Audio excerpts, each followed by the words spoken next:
नमस्कार, खबर समय जगत में आपका स्वागत है। मैं हर्षिता जौहरी। आइए नजर डालते हैं देश प्रदेश से जुड़ी तमाम खबरों। कृषि कानून के समर्थन में संभागी सम्मेलन में आ रहे मुख्यमंत्री शिवराज सिंह चौहान जी के कार्यक्रम में 200 किसान नारायणगंज मंडल से जबलपुर रवाना हुए।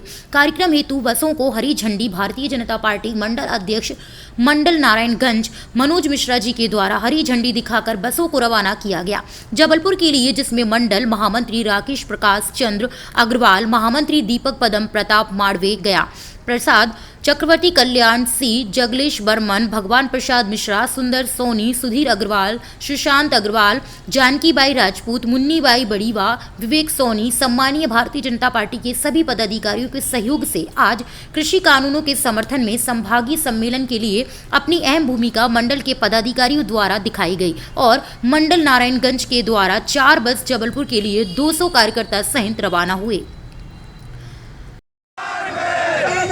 सम्मान में मैदान में भाजपा जिंदाबाद जिंदाबाद जिंदाबाद भाजपा जिंदाबाद। पार्टी राष्ट्रीय संगठन के द्वारा भारतीय जनता पार्टी प्रदेश नेतृत्व व जिला नेतृत्व के आह्वान पर भारत सरकार ने जो कृषि कानून बिल पार्लियामेंट के अंदर, संसद के अंदर जो कृषि को कैसे बढ़ावा मिले, किसानों को कैसे सम्मान प्राप्त हो, इसके लिए पूरे देश के अंदर भारतीय जनता पार्टी के कार्यकर्ता छोटी छोटी चौपाल के माध्यम से जन जागरण का काम कर रहे हैं। किसान बंधुओं को यह बात समझा रहे हैं कि यह जो कानून बनाया गया है यह किसानों के सम्मान का कानून है। आज हिंदुस्तान का किसान, हिंदुस्तान का अन्नदाता आज अपनी फसल मंडी में ना बेचकर जहां उसको अच्छी कीमत मिल रही है, अगर वह वहां बेचने चाहे तो वह अपनी फसल वहां भी बेच सकता है। ये कानून किसानों के हित में है, लेकिन इस देश के कुछ राजनीतिक दल, कुछ वामपंथी दल इस कानून को किसानों के बीच में गुमराह करने का षड्यंत्र कर रहे हैं। आज़ादी के 70 साल बाद भी जो उन लोग भड़काने का काम कर रहे हैं कि मंडियां बंद हो जाएंगी। माननीय शिवराज जी ने भी कहा है, या देश के यशस्वी प्रधानमंत्री मोदी जी ने भी कहा है कि देश के अंदर किसी भी प्रकार की कोई मंडियां बंद नहीं होंगी।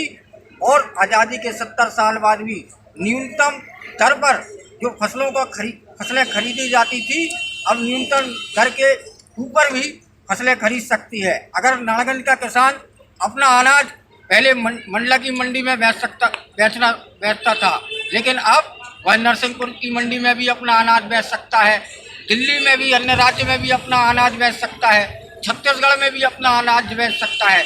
जहां किसानों को अच्छी कीमत मिलेगी, किसान अपना अनाज वहां बेच सकता है। और यह जो षड्यंत्र कांग्रेस के द्वारा किया जा रहा है, इसमें नुकसान सबसे ज़्यादा अगर नुकसान है तो दलालों को है, बिचौलियों को है। आज मोदी सरकार सबका साथ सबके विकास की बात कर रही है, इसलिए मोदी सरकार यह चाहती है कि बीच में जो दलाली किसानों के साथ होती है, यह दलाली बंद होना चाहिए। आज अगर कोई भी, जैसे कोई मूर्तिकार मूर्ति बनाता है तो उसका रेट मूर्तिकार तय करता है। आज कोई भी कंपनी कोई भी प्रोडक्ट बनाती है तो उसका रेट वो तय करता है, लेकिन किसान दिन रात मेहनत करके, मजदूरी करके खेत में फसल के लिए उगाता है और उसका रेट आज तक 70 साल में सरकारें तय करती है। आज़ाद हिंदुस्तान में पहली बार नरेंद्र मोदी जी के नेतृत्व में किसानों को सम्मान मिले, किसानों को फसलों के उचित दाम मिले, इसके लिए कानून बना है मित्रों। और आज इसी तारतम्य में हमारे मध्य प्रदेश के यशस्वी मुख्यमंत्री, हमारे भारतीय जनता पार्टी के प्रदेश के अध्यक्ष और हमारे आदिवासी नेता माननीय फग्गन सिंह कुलस्ते जी आज पूरे जबलपुर संभाग के अंदर एक बहुत बड़ा किसान सम्मेलन इसके समर्थन के लिए होना है। और आज हमारे क्षेत्र से भी लगभग 200 किसान बंधु इस कार्यक्रम में शामिल होने जा रहे हैं। बहुत बहुत धन्यवाद। खबर समय जगत के लिए नारायणगंज से संवाददाता बैनीलाल सिंगरूरी की report. For latest news, subscribe to our channel and press the bell icon.